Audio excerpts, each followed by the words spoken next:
Welcome back to Event Explorer, where we embark on thrilling journeys around the world, one event, festival, or gathering at a time. I'm your host, Daniel Roth, a creative director and avid event explorer myself. Thanks for coming along on this adventure, where we get to hear the stories behind the world's best events. Today, we're in for a real treat, as we're joined by the extraordinary John Witz and Associates, the masterminds behind some of Metro Detroit's most unforgettable experiences. From Arts Beats and Eats to other iconic events, they've set the standard for excellence. So, grab your seat, hit the treadmill, or whatever you do while you listen, and prepare to be inspired as we dive deep into their incredible story. Before we get into it, be sure to subscribe to Event Explorer on Apple Podcasts, Spotify, or wherever you listen to your favorite podcasts, and follow us on Instagram and LinkedIn for updates on new episodes and other event content. Join us as we explore the magic of events together. Thanks for joining this episode of Event Explorer. We're thrilled to welcome Jonathan Witz and his exceptional art director, Shannon, Wojtas from Jonathan Witz and Associates, known for spearheading over 50 major events in Metro Detroit over the past 23 years.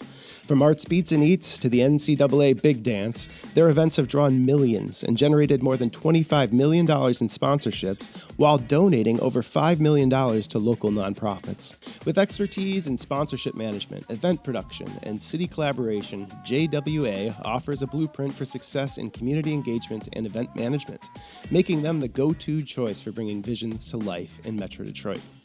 John, Shannon, thank you so much for being here. This is obviously a special episode for me and I'm glad I'm getting to you guys early since I was fortunate to work on some of your events about a decade ago. We're not that old, I don't think. Maybe we are. Don't answer that. So for those that don't know how awesome you both are, maybe we get into the history a little bit of how you got into this business. John, you've been doing this a little while. What was your entry point into the world of events, and what kind of stoked your interest? So my entry point was in the nightclub business in Chicago. Was there through '89, so I can't say I'm that old.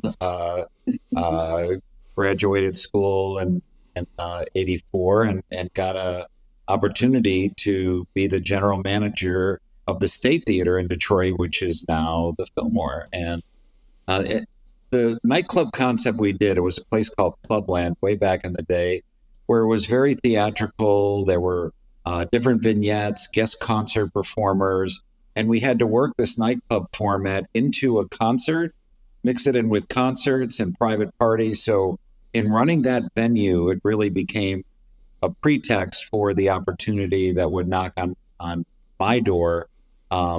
It would be almost 7-8 years later. So left the State Theater in '93, and somehow the gentleman, it's interesting, it goes back, who was our accountant at the time, became the director of arts, culture, and film for Oakland County, a guy by the name of Steve Boyko. So Steve mentioned to the county executive, Brooks Patterson, that I had some background in the business, and Brooks Patterson was in a restaurant, and a waiter suggested in downtown Pontiac to do an art festival or a food festival. I think it was a food festival in Pontiac. And that's when I got the call from the county. So knowing downtown Pontiac at the time, it really needed a point of destination. A strictly food event was not going to be enough for Pontiac. So coming out of Chicago, where I had the taste of Chicago, being familiar with different art fairs and a fan, using Ann Arbor Art Fair, Cherry Creek, started trying to put together a concept that would be more than just food. And that's how Arts Beats and Eats was born. And there's much more to it, but that is the beginning, a spark for it. Well, we'll get more into it for sure. Yeah. We can be a little bit jealous of our big city brothers to the left of Chicago. We want everything that they've got. So you definitely help bring that magic to the city, I think. And Shannon, I know you got started early, like during college in events. So you've also been doing this a little while. What was your first event, and what were the roles that you served in that event, and how did that get you to where you are now? Yeah, it was my first summer in college. And someone said, hey, who wants to make some money this weekend? And I was like, me. So I ended up working the Detroit Technofest in 2001. And I mean, the jobs were like moving tables around, going to the store to buy 100 cases of water, like just random running basic labor stuff. But I kind of fell in love with it. I thought it was really magical just being on the inside of the whole thing. And it just kind of spiraled from there. I remember at some point years ago, I was talking to somebody else in this business where it kind of feels like it kind of chooses you. I never really was like, this is what I'm going to go into. I just kind of didn't stop and didn't want to stop. And here I am, decades later. That is definitely a kind of running theme, is there's no college degree in event management, really. We all find it somewhere. So we both came to it through kind of different ways, a lot integrated with Michigan, the city of Detroit, and in Oakland County, as you said, John. John, I'm curious, you started as kind of, let's bring John Witz in, let's make something happen. When did that really kind of build into a company and something that you've got a staff for that you're supporting, throughout the year? I think Arts Beats and Eats was it, because it was born. I was alone when I was creating the concept and helping to sell it, and I met our first art director, Lisa Conoco, and I also met one of the artists in pursuing and me making phone calls to solicit artists that were referred to me, a woman named Connie Miller. And this event was created in an office, I don't know, about 10 by 8. It was just a small situation of myself and then some art help. And I think it was building the team for that, but we had an out-of-town contractor on operations. But this is all in 1998. That it just happened so quickly, and it was really after the event accomplished came to fruition. We had good weather, which you need in the first year, and again, so many twists and turns from the announcement to the dates we chose, how we got there. There's just backstories to all of it. But to answer your question, I think once Arts Beats and Eats was successful in year one, that we had to keep the team together in some way and keep some synergy and start trying to look to do other things to be efficient as a company. So there was light growth throughout 98, and then it really took off after the first year. It is a unique concept. Arts Beats and Eats. There's art festivals, there's music festivals, there's food festivals. What made you kind of think, A, to combine them, and B, to really advertise them as this mix? Arts Beats and Eats. You could have just called it Pontiac Festival, Pontiac Summerfest or something like that. Where did the name and the inspiration for programming come about? It's so interesting that you say it exactly that way, because one of these behind the scenes stories is that when I wrote the concept up, my name, when I went to the Oakland County executive at the time, was Oakland County's Summer Festival or something. It was the worst name ever that I had called Bacchus, and he said, can you come up with something more creative, like Arts and Apples in Rochester? And I literally left the office and I was driving, and the name, what is this that we wrote up, and this idea, which included music. It did include family activities, a nonprofit component, but the summary of it best was Arts Beats and Eats. It came to me within about 5 minutes of leaving his office. I had a big Motorola cell phone, and I just recall picking it up and dialing it. It was just a monster, nothing like you see back in, again, this is getting at 98. So, and I called with this behemoth of a device while I'm driving, because I just remember it vividly, and asked if I could speak to the county executive, who's a busy guy. And I said, I got to talk to him. I've got the name. And, I called him, and he took the call, and he said, I love Arts Beats and Eats. That's it. And then he proceeds to announce it at the State of the County address 3 weeks later without letting me know. And this is on Labor Day weekend. And I'm like, we need 90 days to raise the sponsorship for this. So he put it out there before we had the money we needed. And it became a mild controversy because Detroit had the Jazz Fest back there, and this was on the same Labor Day weekend. So, they're interviewing Mayor Dennis Archer. What do you think about, the county? We were pitted, but at the end of the day, it was a great launch, and we've proven that all events can, work together and collaborate on Labor Day weekend. We'll get to that in a minute. But the county executive helped get two sponsors, which were Chrysler at the time and Kmart, which were two Oakland County-based entities. And I was able to secure Pepsi and Flagstar Bank. And the core of those sponsors, was the financial beginning and backbone of what you really need in the event industry, which is you've got to, at least the way we were built with free admission, you had to have the sponsorship funding or you can't build a great show. So the networking of the county and that process, it just happened really quickly and built from there at the beginning of '98. And I know you've been kind of part of that, the fundraising and sponsorship and creating a benefit for your sponsors has been big since the beginning. What's just a short sales pitch of like, come sponsor our event. This is what you get. This is what your company gets for sponsoring a live event. So we try to do, so we definitely emphasize the community, and we were able to back that up. Some people say they're going to support nonprofits. We said we were aid. So there was a community engagement because companies, when they're doing community events and activation, a lot of them, in the case of the companies recruited by the county executive, it was more civic in nature. And then our goal is to create marketing that helps justify an overall holistic approach to the sponsorship. So we recruited media partners that could deliver some recognition to the higher level sponsors. You have signage, you have the opportunity to market your product. So a company like Chrysler would have larger car displays.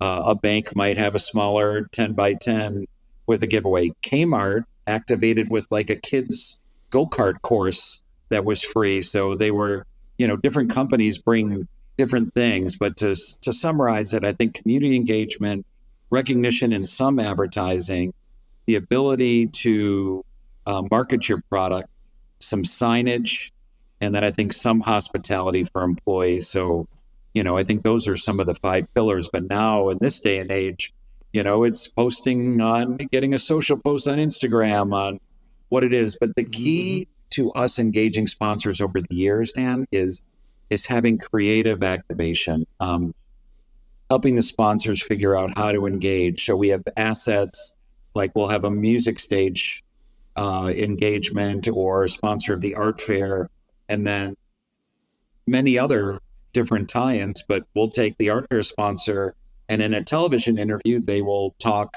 quickly about the company, but then the bigger part of the interview is talking to the artist about their work. So you see the company bring something to light. The media doesn't want too much of it, but it's how do you help sponsors come up, get recognized without it being, I am Joe, Flagstar Bank is proud to present this event. Sure. It's just, how do we bring that to life? And I think that's something we've taken pride in, and to this day and age have been very successful at. That's awesome. Yeah, it's gives the company an authentic kind of tie to a community. Here's evidence that we care about, this locale, this place. Now, the other side of things is you've got to get the audience to care. You've got to create programming that gets, I don't know, how many people did you have at Arts, Beats, and Eats last year? I mean, we're estimating in the 330 to 40,000 range. And Royal Oak's a city of 100,000 or I don't know how many citizens they have now. So that's bringing in a lot of people to the city. Arts, Beats, and Eats, those are the three tentpole pillars that are bringing people in. Shannon, you're taking on the role of art director. How do you see art as that pole? What is your audience coming in looking for in the arts section of Arts, Beats, and Eats? Well, I think that's what you're saying about the event being this unique place where you get music, you get food, you get art. I think that we get a really nice mix of collectors. There's definitely, Oakland County is the third richest county in America. So we have some high-end collectors that are coming to see some of the best fine artists in the country. And we do pull fine artists from all over the country, the world sometimes even. So there are people who are coming to see that art in person. You know, it's much different than, you can get stuff online nowadays, but it's not the same thing as like seeing a painting that someone did in front of you. So we definitely have, of course, that high-end collector that's coming for that. But then on the other end, we have like teenagers that are just coming to hang out and maybe check out a band. And then the art becomes content for them, basically. They go down and they check it out, and they maybe buy their first piece of art ever when they go down there. So I think it just becomes another activity to do while you're there. And I want to add to that, Dan, and just say, I think there was two things in Shannon curating the show that, you know, allow that broad experience. And I think it ties into the festival overall. One is she is very, her curation is exceptional in the amount of mediums that we represent with a relative small amount of artists. So there might be 22 different art mediums, from ceramics to painting to jewelry, but then she also curates price points so that not every piece is 5,000. There are introductory pieces. So the show you see at our event is, really is something for everyone who either is an art enthusiast or is potentially going to become one. And I think we take the whole festival and look at it the same way within our food format. And this gets into why is this a draw? It is something for everyone, and the diversity in all of what we do, whether it's music with, 10 to 15 different music genres on 8 different stages, or the food, we're careful to have such a mix. Like if 10 pizza trucks come, we're only taking the top 2. I mean, we're really careful in having and I think that variety, that culture combined with value. So we've been free for a long time or low admission. So you hear of, we're a big festival, but there are festivals that are $400 a day, but we still have national bands, and we're $7 in advance now and 12 at the door. So you can get 200 bands with some national acts. And so I think it's value, diversity. And then the last thing I'll say is the mix of family and adult entertainment. We can have significant family offerings, but we can also sell 800 half barrels of beer and be the first event in the country to offer the sale and consumption of cannabis in an area that people can't see. So the fact that we can, and again, just that whole introduction, we can be on the edge, but still be family, still be diverse, and still be high value. So I think what Shannon does in the art fair leads the way as one of our highest profile aspects to that. But that's the mix that I think has really caught the attention of everyone. Sure. It's super interesting, especially about the idea of kind of something for everybody. And I think you've excelled in the music programming, in the beats part, to be able to, I see that Friday night is more country, Saturday might be R&B and hip hop, and then Sunday might be rock and roll, and then Monday's more family focused. There's an intention there to draw different audiences and bring that mix? It actually gets deeper than that. We have gone from R&B into country in the same night before. So we are not, we'll go rock to alternative. We have gone country on its own day the last couple of years, and we're planning it this year because they've been very powerful in putting them together, but we're not afraid to even mix it up. So that's the one thing. If we have 18 blocks, and that's why you could also say it's a festival of the senses, and I'll touch base in the music in a second, but as you're turning a corner, you're going to hear a different sound. You're going to smell a different food. You're going to see a different, work of art, or again, touch, experience the artwork too. I mean, you're going to get, all of it. And what we do with music is, if we have 6,000 people that have enjoyed a 90-minute concert, we're not afraid to send those people into the food and art section and bring a whole new crowd. So we circulate audiences and give other people a chance when we mix the music genres on our national stage. So our 9 local stages, one of them is all R&B, one is all rock, one is all country. But on our main stage, we'll mix it up and we'll have fun with it, and we're not afraid to go R&B into country. I love the idea of that kind of in breaking it up intentionally, giving your audience a break to explore something. They come with an intention. I'm going to get this to eat. I'm going to see this band. That may be all that's in their head when they're going there. I need to shop for some art for my house. I'm going to go there. And then they hear a band around the corner. It draws them down the street. I love that idea of the ability to move someone kind of around the space, and you're very integrated into the city streets right there. It's a unique footprint. I think that you're not just a big field. You are in alleyways. You are in parking lots. You are partnering with local businesses in their restaurants. How does that affect kind of how you work with the city a little bit, and help show the city off?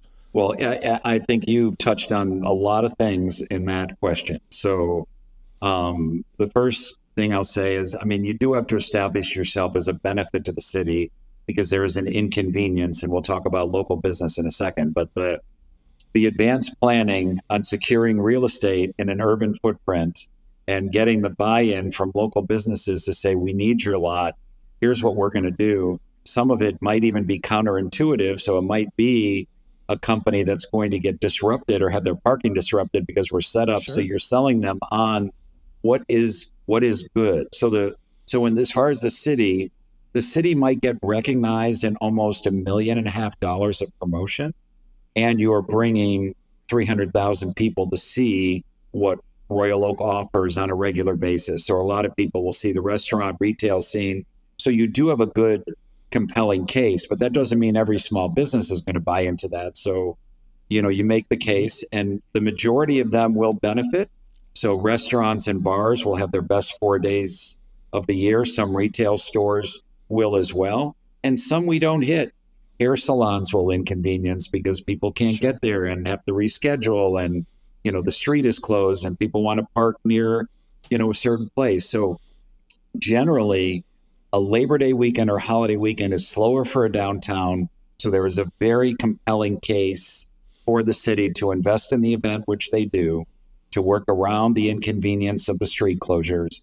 And then we spend a lot of time on communicating. And the vast majority of people at this point, as we are, I'm trying to think, it'll be 16 or 17 years in Royal Oak, that they have accepted, 15 this year maybe, that they've accepted and are grateful for what we have. There's very few folks that are, not in favor of just understanding the breadth of what we create and the impact and promotion. And that's the business side, Dan. The quality of life side for the local residents, if they can walk or bike ride to an event that offers that level of entertainment. For a citizen in Royal Oak, you might have an event like the Dream Cruise in Royal Oak, which is controversial. Literally, half the people can't handle the noise, half the people like it. There's really like a 50%, oh yeah, let's do it, let's not. At Arts Beats and Needs, from a resident perspective, it's 90+%, because we don't impact the neighborhoods, and we deliver something that people can either walk an art fair, hear a band, grab a bite to eat, not pay a lot of money. And, so I think we've got it going on, and, it's a long answer, but city relations and impact are something that we spend hours and hours on, with customers. You're bringing a peak where there was a valley. People were especially in Michigan. It's an inexpensive, long weekend to get out of town on Labor Day, and you're keeping people in town with something better than maybe what a destination like something on the beach on the west side. Well, you're not going to get name talent. You're not going to get 50+ restaurants or options to eat and on all the kid activities. So it's more affordable and more fun maybe to stay in town. And that's something that obviously is a huge benefit to a city. They would have had a bunch of empty parking lots and down restaurants. Now they're full, and they have more people discovering their place too. And so, just a regional question, just a caveat to that, Dan, is that we not only do it for the city, but what Metro Detroit has done. And this gets into the comment I made before about the Jazz Fest. Now, as a community, Metro Detroit has the Michigan State Fair, the Jazz Fest, Arts, Beats, and Eats, Hamtramck Polish Festival, Michigan Renaissance Festival, Romeo Peach Festival. These are all going on in Metro Detroit. Busy weekend. There's almost a message to with school right here. This is not the weekend to go up north. This is the weekend to enjoy your communities, in a fun way where you can find what you like, whether it's jazz or extensive carnival or Shannon Wojtas curated art fair, or we've got it all as a region, and that's something that I think people are starting to realize in Labor Day weekend. Stay at home. Sell my cottage, sell the boat. We're staying home. We weren't going that far, but to that point, curation and Shannon Wojtas. And I know you are looking more towards arts now, but you had a big hand in the food and beverage scene at Arts, Beats, and Eats. Let's focus on the eats for a second. I know that there has been a interest in kind of showing local culture, showing local food vendors. Some of that's moved to bringing in the best food trucks in the region. How do you look at the festival food scene programmatically? Like how are you using food to draw people in? Oh, I mean, what you just said, our current food director, he always knows like who's opening a new restaurant? What's this new food truck that everyone is talking about that maybe it's just like a white truck with no sign, but he knows it's like in this spot and he's amazing at just going around and bringing that fresh blood into the festival all the time. And I think it gets people really excited because we have a really strong food scene in Michigan, I think. And so you can come to a place where you're not just coming to have a meal. You can come to Arts, Beats, and Eats. And John's been great for years about making sure that the restaurants offer small sizes. So when you come to Arts, Beats, and Eats, you're not coming and get one plate of food and you're done. You can come and like snack all day. You could literally try 10 15 if you're like really feeling it, different restaurants from Metro Detroit. Wow. Yeah. So that's a big point. So John, somebody's got $40 in their pocket. They don't know what to do for the day. They're going to come to Arts, Beats, and Eats for the first time. What do you want that experience to be? So I think the first recommendation is if it's $40, which again doesn't get you as far as 40 did when we first started. So let's say 60. I will sneak in a little value message. We do offer a period on Fridays where you can get into the festival free. So again, we have least impact on a city that is running business. So people can get in and out of their businesses or offices. So it's free from 11 to 5. So for a first timer that is on a budget, invest your money into the free admission time frame or get your ticket in advance. So that's the first thing. And then to Shannon's point, we focused on sampling. So we have every restaurant has an item around $5. So you can get 4 tastes for $5. So it's 20. And if you got in for free, then you want 2 adult beverages, then you're right at 40. So you're not buying art. You're not going to buy art on that budget, but I think the credit card comes out for the art. Right. The credit card comes out, and then we're redoing our house now. I think it's fair to ask that question, but you also you get things that are have other values. Sure.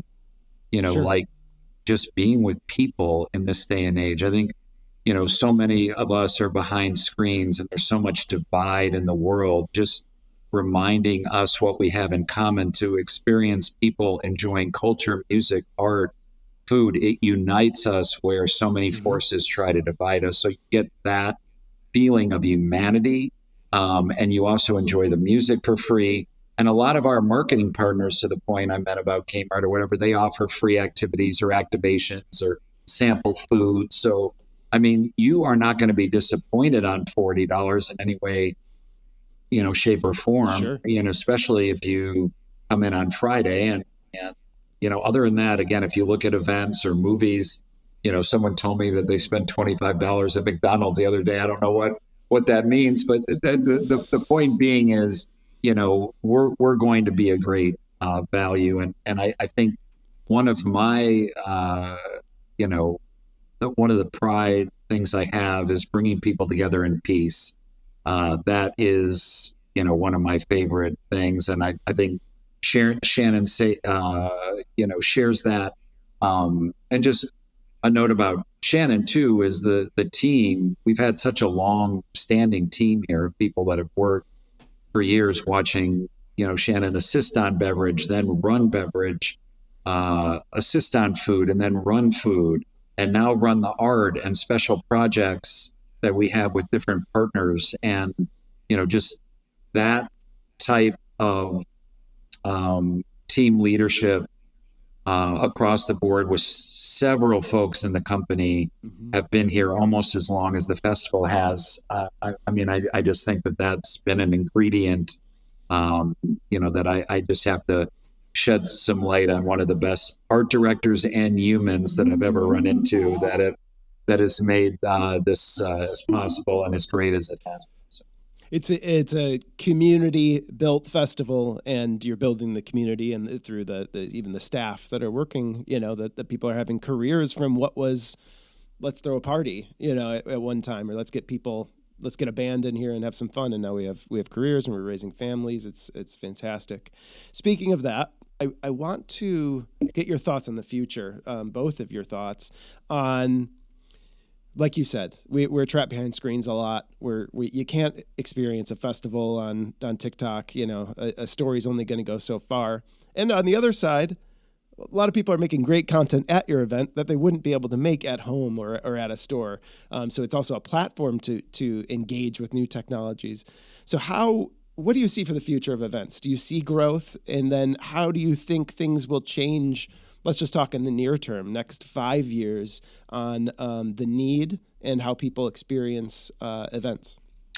So I'm going to take one part, and then I thought maybe I'll let you talk about the ticketing ideas that are in our future coming in with the band. So I think the purchase of products are going to become more interesting and efficient, but I'll speak to just the health, wellness, and importance of events. Is that I see other forms of media having trouble. I think, again, TV stations are competing with streaming, and radio stations are creating with Spotify, creating with people making their own music, but for event experiences to get people together, I think companies that support events will always see the value of us getting together, because there's so many forces that can isolate us. And we've talked about it from social, political, etc., that events are one of the true things, including sporting events. So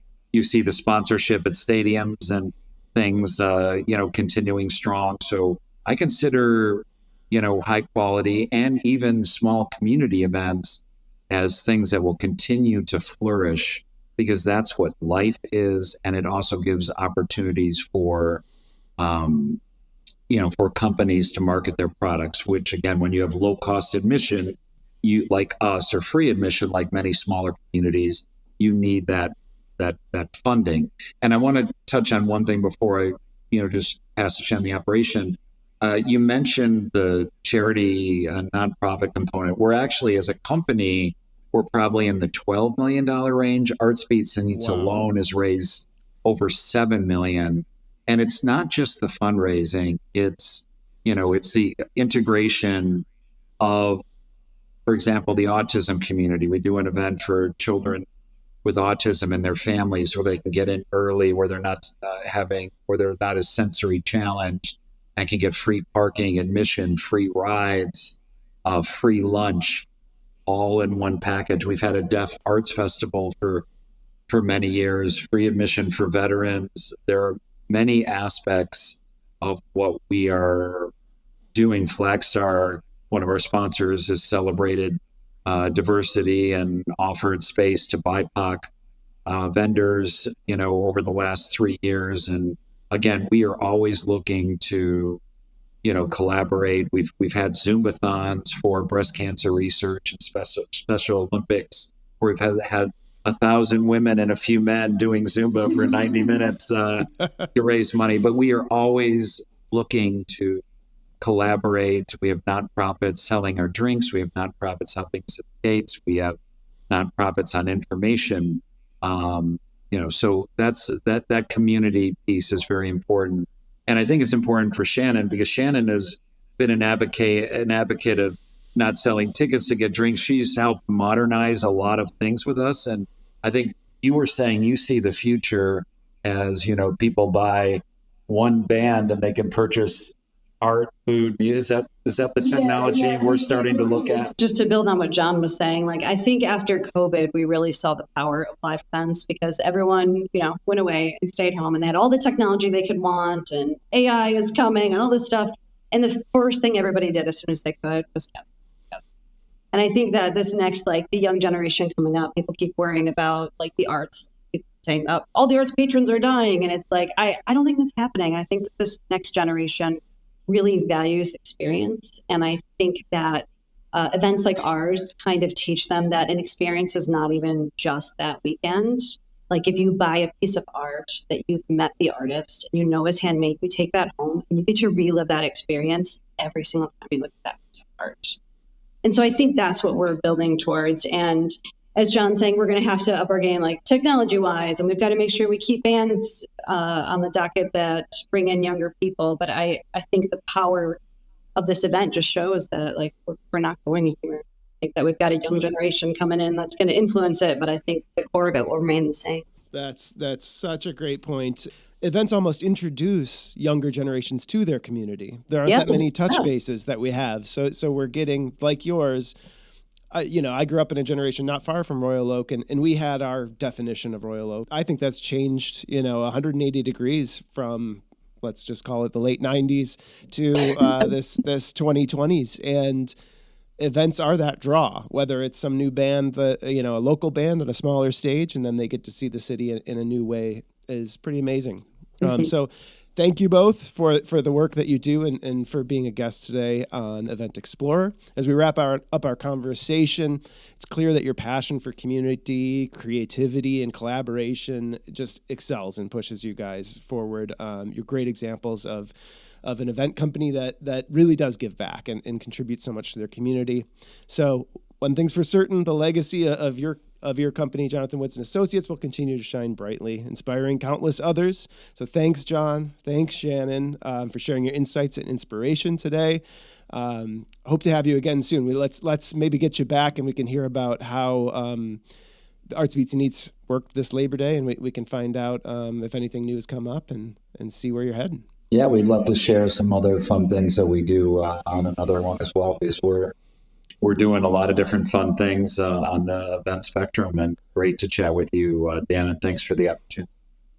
Amazing. Thank you both so much. Thanks, Dan. Oh, what a great conversation with John and Shannon. It's clear that their passion for community, creativity, and collaboration knows no bounds. As we look to the future, one thing's for certain. The legacy of John Witz & Associates will continue to shine brightly, inspiring countless others to dream big and make a difference in their communities. Thank you, John and Shannon, for sharing your insights and inspiration with us today. And thank you for going on this journey with us today. We've got many more episodes coming up, and you're not going to want to miss the chance to hear about these awesome events and meet these great people. So please hit the subscribe button and leave a review if you enjoyed this and want more people to learn about our show. And don't forget, follow us on social. For Event Explorer, I'm Daniel Roth. Until next time, happy exploring.